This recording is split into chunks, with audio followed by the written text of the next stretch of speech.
Beers and Banter, episode 24. Ashes retained. Finals footy is here. Booyah Boomers. Let's kick it.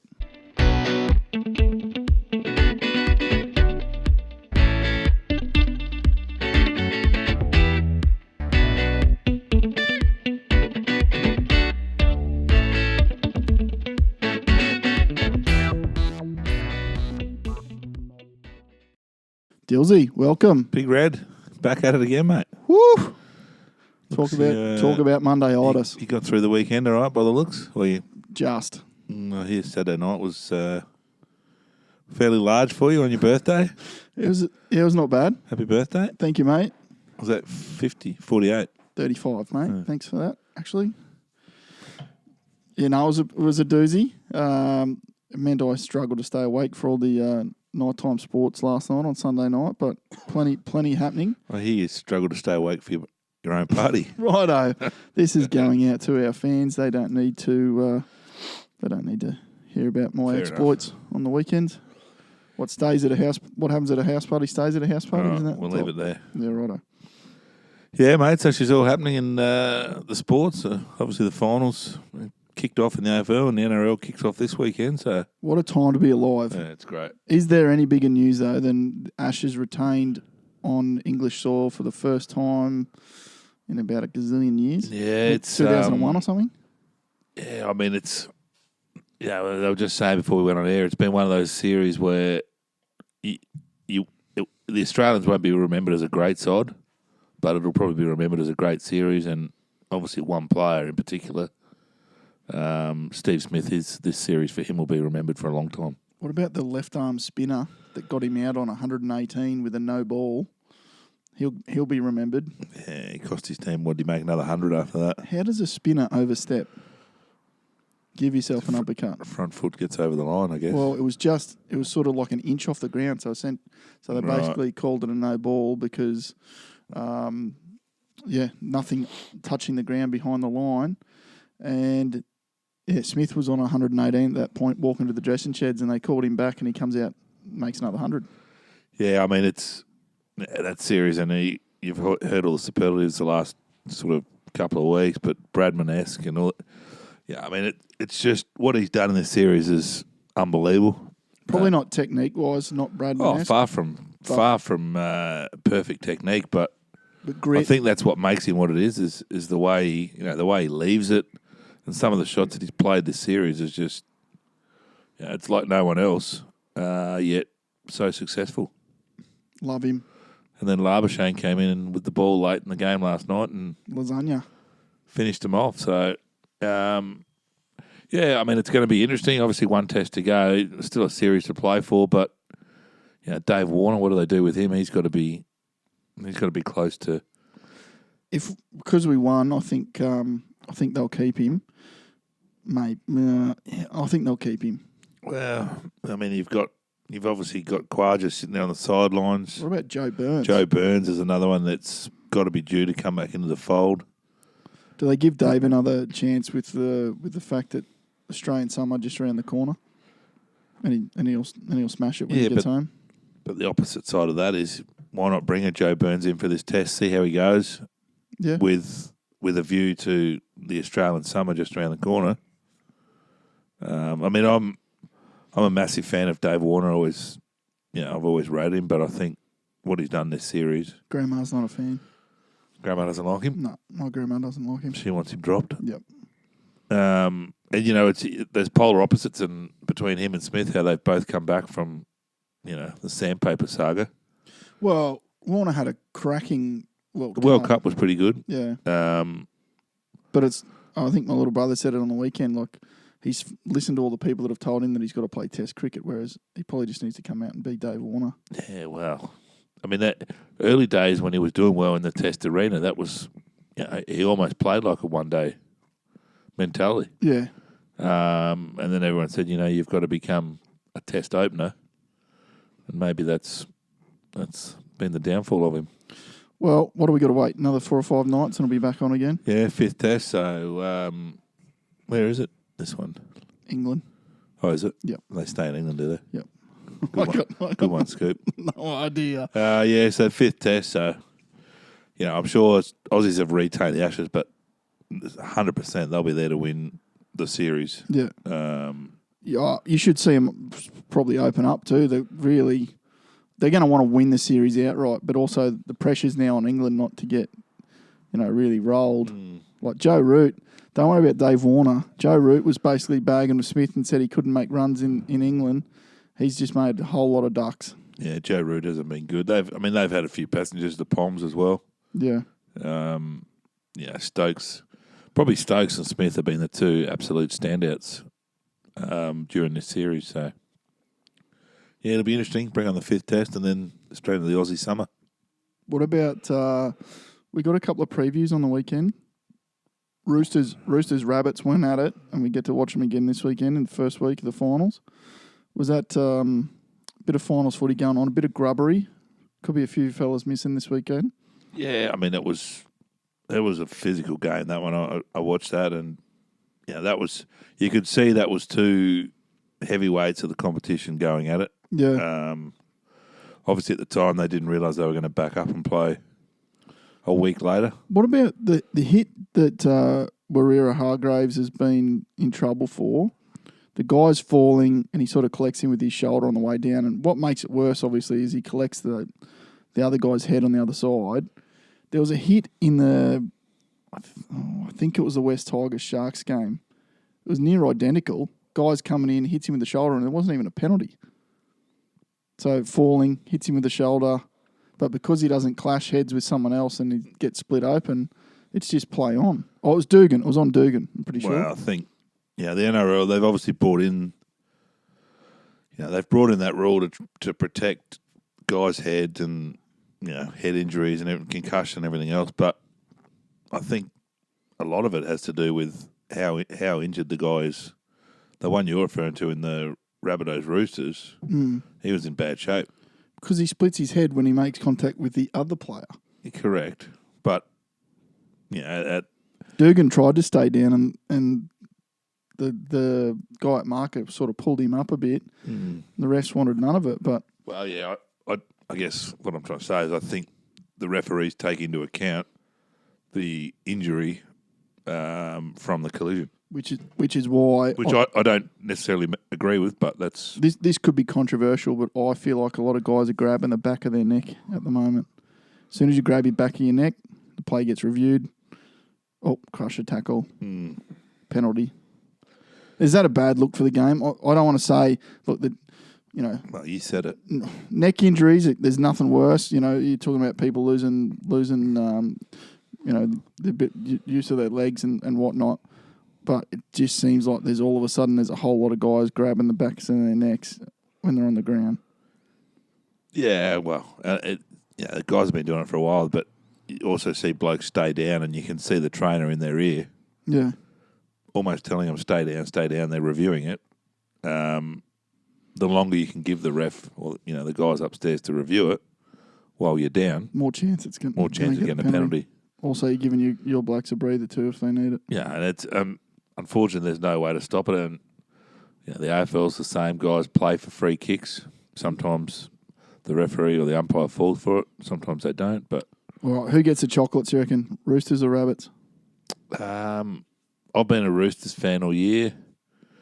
I was impressed with the Rabbits on the weekend, but I think Roosters will get it done in the first final. They get a couple of blokes back. Kiri, I think, was out. Kiri will be back. I just think they've always, throughout this year, they've just always shown that they've got that extra gear.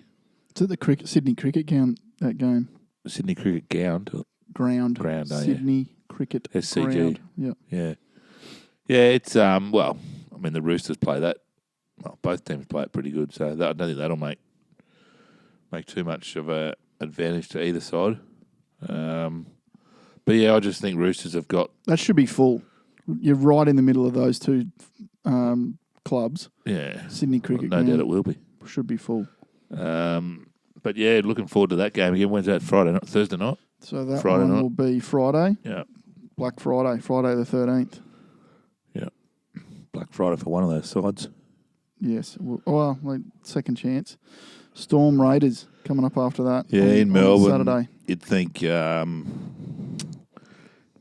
think Storm, but Raiders beat them a few weeks ago when they were down 18-0 and ran over top of them. So Storm in Melbourne. Yeah, I'm going to back the Storm on that one. I think they're going to get the gone the out job on a done. limb. Yep. I think they'll be too clinical. Yeah, I mean they've been they finished on top. They've been the best side all year.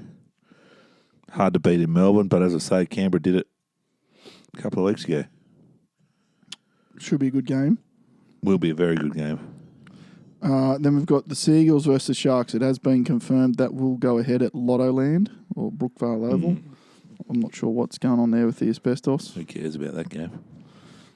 Bit of a bludge here, I reckon. Making up the numbers, those two, aren't they? I mean, Manly have been rocked with a heap of injuries the last 3 weeks. One of our biggest fans is just throwing his phone across the room after you've said that. Manly, huge fan. Yeah, I didn't say they can't win. I don't think either of those teams can win the comp this year. No, well, definitely not Manly. I think as I say, they've been hit by injuries at the wrong time of the year. But Paul Gallen kicking a field goal on the weekend. And it was a good one too. It's a bit rude. Straight through. Where's that been? So who's the other game? Must be the Broncos and... Eels Broncos at Bank West. Yeah, Eels should be too good there, wouldn't they? Hopefully. You never know. Broncos could just turn up and decide to play some footy. Don't say that. Why? You can't cheer for the Broncos. Well, I'm not cheering for the rest of those teams. Maybe the South Queensland Storm might get a cheer out of me. Yeah, so 8 teams left, eh? Who the Titans got? Well, we didn't really cover it, but it's been a rough season. Shout out to all the people that are still stuck with them. You can have all 4 of them. You can have the summer off now. The pain is over. It's not the end of the world. Close to it. The sun will come up. Still not as bad. Newcastle got 3 in a row just a little while ago. 3 what? Wooden spoons? Yeah. Justin Holbrook will be We'll here beat that record. to fix it. No, we won't. We'll be in the 8 next year. Hope so. Talking points. I want our followers to try and help me start a feud with Buzz Rothfield online. So if you can find him on Twitter, just absolutely give it to him. What's wrong with Buzz? He's just a flip-flopper. 1 minute he's kicking the West Tigers out. Next minute he's Leichhardt's the greatest place on earth and couldn't possibly move teams away from Sydney. He sinks a boot into the Titans all the time. I'm just going to give you a little scenario here. West Tigers, I think the NRL should throw some money at them to base themselves out of Perth. They can clearly the West Tigers the name can still stay. They get to play 1 game at Leichhardt and 1 game at Campbelltown a year. So they're going to take 11 games to Perth. And then they'll also play every other Sydney team when they come to Sydney. What about that for a deal? Shouldn't. Well, I mean, Western Australia's they've had a team before. Western Reds. Another casualty of the Super League. I think Western Australia's a hard market. It's sort of against what I'm saying as far as Melbourne in the Storm in Melbourne, but Western Australia is a very parochial AFL city. And more than Melbourne? Not more than Melbourne, but... Melbourne's now got 3 soccer teams. Yeah. I think soccer's going to prevail wherever they go in Australia, aren't they? It's the world game. How many soccer teams we got on the Gold Coast? 0. How many soccer teams north of Brisbane? 1 in Brisbane. Yeah. Yeah, I just think Western Australia's a very hard market because they're all AFL, and unlike... No, there's a lot of expats there. Well, I was about to say, I don't know if there is a lot of expats there. There is. And they've got a following over there. And what's going all right is the rogue rugby competition that got started over there, because obviously rugby got out of it. I think the NRLs need to go set up camp, stake a claim and get in there for the long haul. I don't want to see the death of any Sydney club. That's not what I'm talking about. All those clubs, there's great history there. They can keep playing footy in Sydney. It's called the New South Wales Rugby League. That's what they're foundation clubs of. They're not foundation clubs of the NRL, or some of them are. Why don't you reach out to your mate Buzz on Twitter and get him to put it forward for you? No, I tweeted. He might be able to help you. I tweeted at him already today, but I want our followers to add him so that he can respond to Beers and Banter. Yeah. I just think it's not a national competition with 9 teams in Sydney. Yeah, I agree with that. I don't think Brisbane people will support a relocated Sydney team. Agree. So, where does one of the Sydney teams go if they want to survive? They can keep their roots in Sydney. Perth. They go to Perth.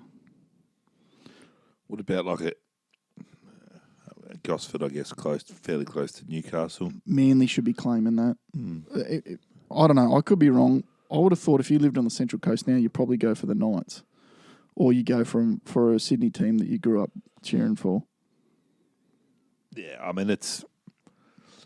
But I could be wrong. There's a big population there. Your argument is identical to what the AFL are trying to naturally look at where their next team's going to come from. And Tasmania, which is a fairly big AFL state, doesn't have a team. Yeah. At the moment, they've got Hawthorn and North Melbourne have been playing games there for the last dozen years or so. Yeah, I mean it's the same argument. Where does the next team go? The AFL is probably more. They get behind more spread around You'd the think country. Tassie would just get a team in the AFL because Well, I think they get behind the Hurricanes and the cricket down there. and as I say, AFL's pretty big down there. What else But would you you're do in right, I mean- Tasmania in winter, please? Stay inside. But I agree with what you're saying. It's not a national. The NRL as a national rugby league is not a national game when Adelaide and Perth don't have sides, or Tasmania. And you've got people on telly saying that if we don't have 9 teams in Sydney, that it's going to let the AFL in. Please, do you need 9 teams? New York has 2 football teams. It has 2 baseball teams. And they've got probably half the population of Australia in one city, and they support 2 franchises. Yeah, you might be onto something. I'm always onto something. I thought I was going to get the top job, but they announced the head of New South Wales Racing is going to replace Peter Beattie. Yeah, Peter Volandis. Can't believe you didn't get it. They didn't call. They might have knew I was busy with this, but Buzz would have got you over the line. no. Twitter feud, make it happen, people. Yeah, looking forward to the footy. I don't Bring know, on the finals. but it's right. Channel 9 will be cheering for the Broncos. If the Broncos go out this weekend, I think most of Queensland switches off from the NRL. Season's over. Yeah, I don't know about that. Until the grand final. I don't know. They'll watch it, but they're not, unless you're one But of those. not all of Queensland goes for the Broncos either. No, not all of them, but a big chunk of them. You got no Cowboys playing. Titans are obviously done. If the Broncos fans switch off, you've basically only got the rest of the people that have sort of supported Sydney team, but from up here. People will watch. Don't get me wrong, but it's not going to be the numbers they want. Yeah, interesting. Well, yeah, I can't see the Broncos getting up, but I might be wrong. Righto. Magpies did a number on Geelong. Well, they did early. Yeah, they obviously there was all the debate coming into it about it being played at the MCG. Geelong finished top of the ladder, and for that stupid reason that the AFL needs to play a game at the MCG, Geelong had to travel up the highway to play Collingwood, which basically becomes a Collingwood home game. It was chock a block too. It was a big crowd. And, yeah, I mean, Collingwood, to their credit, jumped them early, got their noses in front by 4 or 5 goals and basically held it at that until very late in the game. It actually finished back at 10 points. I'm glad the NRL don't have that same rule. There are no games at ANZ this weekend. Isn't ANZ being knocked down, demolished? No, SFS. Oh. Yeah, it's... I mean... The hard part for Geelong and their fans is all year you slog your guts out to finish top of the ladder. Yeah, Didn't even and get a home game. they lose their advantage. Yeah. I think it's rubbish. Now, they get, as if they need to play that game at the MCG, why isn't it one of the teams down the ladder? Like as being finishing minor premiers, you should have 100% home ground advantage. That's what you work all year for. So, yeah. Anyway, but do you take the Lions home game off them? Well, I don't think so because they finished second. But why don't you go down to a 5 versus 8 or a 7 versus 6, 6 versus 7? Take one of those games to the MCG. And who was playing in those games? Well, it doesn't matter. Shouldn't matter. At the end of the day, they're the bottom 4 of the 8. They're lucky to play a final. They I can tell you the AFL would have been pretty stoked. There was a massive crowd there. 100% they would If have. GWS played West Coast at the MCG, 3 people. Yeah, absolutely. But what does it do? What reward is there for Geelong finishing top of the ladder? They get another chance this week. Yeah, I don't agree. Oh, no, I agree with you. I mean, it's interesting in both first and second. I just think don't play any at the G. Well, they've got an agreement with the MCG. Part of the contract with the MCG, they've got to play one game each weekend of the finals. It's stupid. It's part of the deal. But, I think it was the first time in 30-odd years that both first and second on the ladder got knocked out, or 20 years or something, got knocked out. Knocked out, but got beaten in the first round. So you were at the Gabatoir. I was, yeah. So Saturday night, Richmond v Brisbane.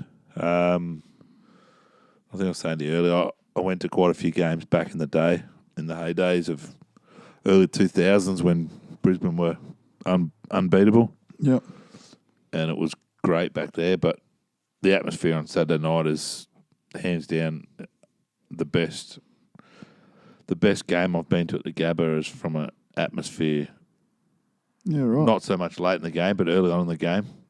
Definitely that first quarter was something else. Many Richmond fans there? Truckloads. Yeah. Truckloads. It was a record crowd. I think the biggest crowd they've ever had for an AFL game at the Gabba. Near on 40,000.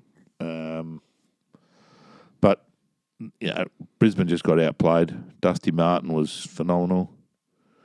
And all around the ground, they just outplayed them. And, whether it's Brisbane's younger guys got a little bit overawed or I don't know, but same amount of kicks on goal, did they? Yeah, Similar? they did. Brisbane didn't convert their opportunities. They probably should have finished a bit closer, but I just felt like Richmond were that they're in control all night. They've got the wood over them now too. That's twice. They have. I mean, they won't play again unless they both get the grand final. They now won't play. But I mean, I've sort of thought for probably the last 4 or 5 rounds of the season that Richmond were the team to beat. I just thought they were coming into some good form. They were getting players back from injury, and everything was trending in the right direction for them. Yeah. And you look at it now, like a Richmond Collingwood grand final would be, as far as the AFL concerned, and Melbourne and the MCG on that day would be out of this world. Richmond Collingwood would be unbelievable. What's it going to cost you for a ticket if that? Right, it'll be sold out the minute the tickets go on sale. But how many ticketed members between those two clubs would there be? 170. So who gets the tickets? Well, I guess it's so the finals are actually run by the AFL. Oh right. So members get first crack at it, but there'd only be a certain allocation of members' tickets. Yeah, righto. So there'll be plenty of members that'll miss out, won't be able to go to the game.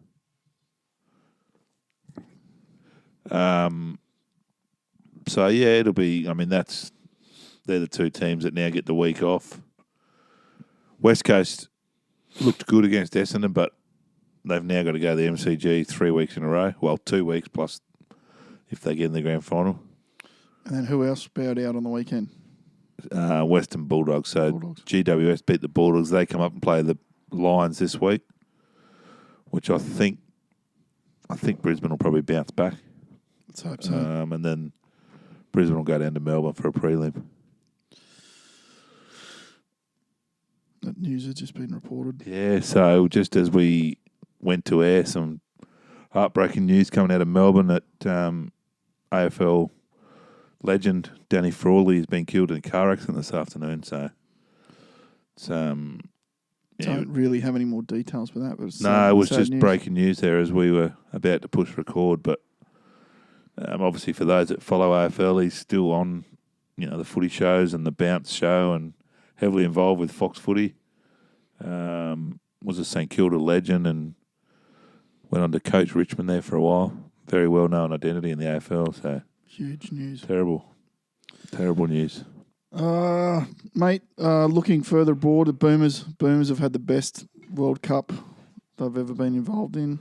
I think it's the first time in forever that they've made the quarters. I think they're undefeated at this point. Looking the goods, playing like a champion team, not necessarily a team of champions, but going well.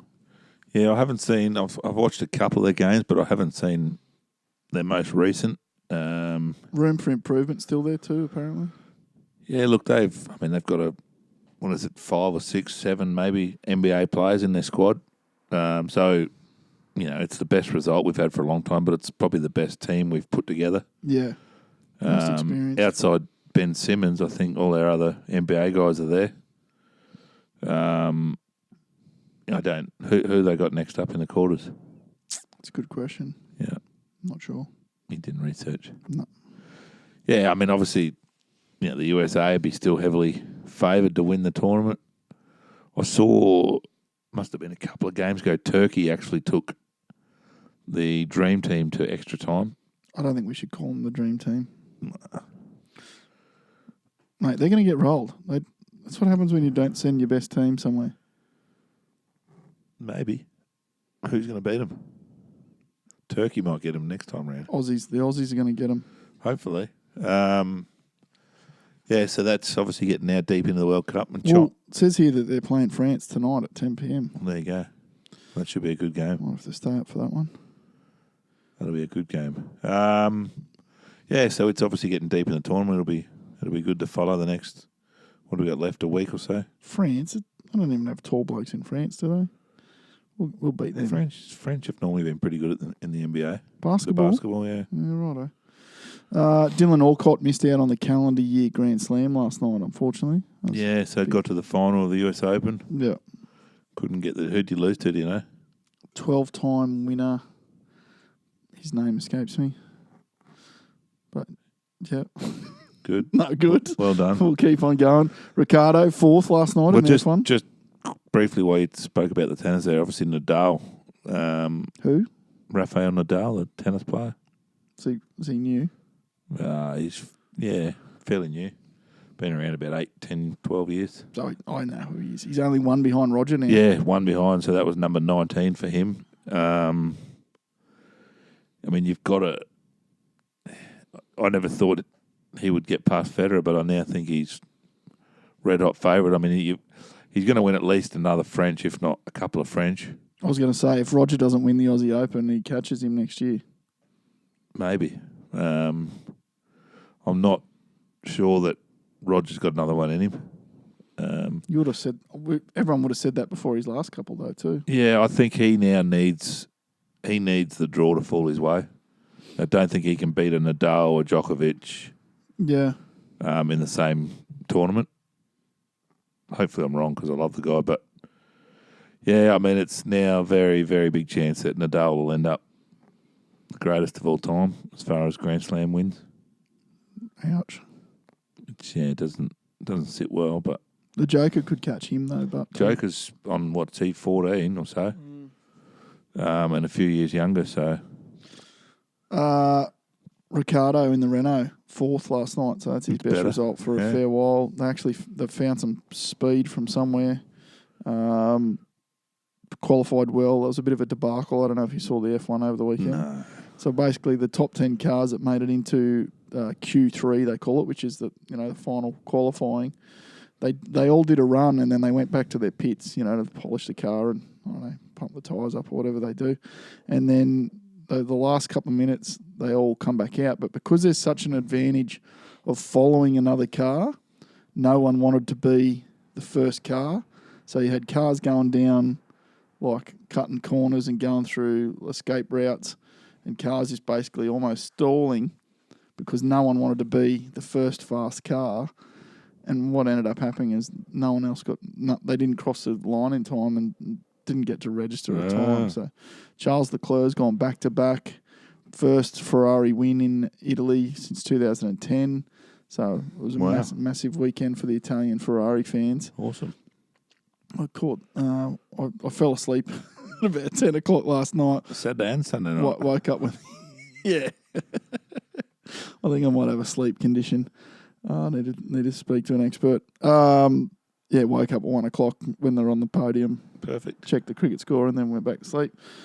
But yeah, good signs for Ricciardo. Yep. I am still crossing my fingers that by some miracle, Vettel retires, Ricciardo ends up in a Ferrari with Leclerc next year. That'd be a good team, wouldn't it? Yeah, they've got a fair history in Formula One. Right. They've won a few races, Ferrari. Yeah, they go all right. You never know. Troy, our recent guest, Troy Herfoss, was racing on the weekend down at Winton. I think he got a bit of a raw deal, actually. I was watching the Superbikes there yesterday, and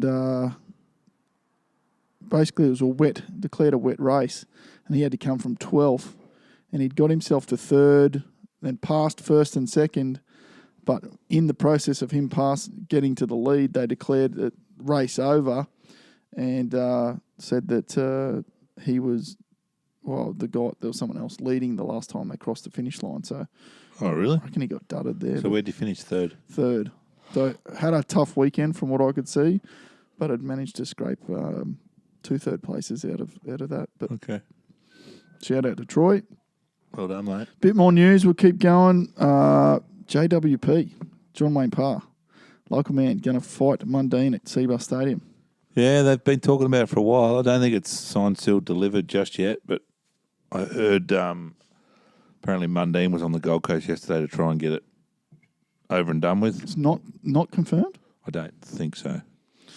It was close, but there was still a few... If it's on Twitter, it must be true. No. A few details to finalise. But yeah, it looks like it'll definitely happen at Seabus Stadium. Hopefully... so that'll be huge for John Wayne Parr? Hopefully John Wayne Parr puts him to sleep. Oh, mate, that'd be awesome. How good would that be? In front of 28,000 Gold Coasters? Then all cheer. That'll be unreal. Yes, I think in November it's penciled in for. November 20. Yeah, that'll be good. We'll follow that closer to the time. Bit more fight news. Habib Nurmagomedov. Habib won in Abu Dhabi over the weekend. Conor McGregor wants to fight him in Moscow. That'd be huge. That would be bigger than Ben-Hur. Thought McGregor retired. No, he's definitely not retired. And then you got Masvidal versus Nate Diaz has been announced for November at Madison Square Garden. Awesome. For the baddest mother on the planet. Yeah, they're crazy, those blokes. Well, I think that's all I got this week. Yeah, we've run out of topics. The notebook. The notebook's done.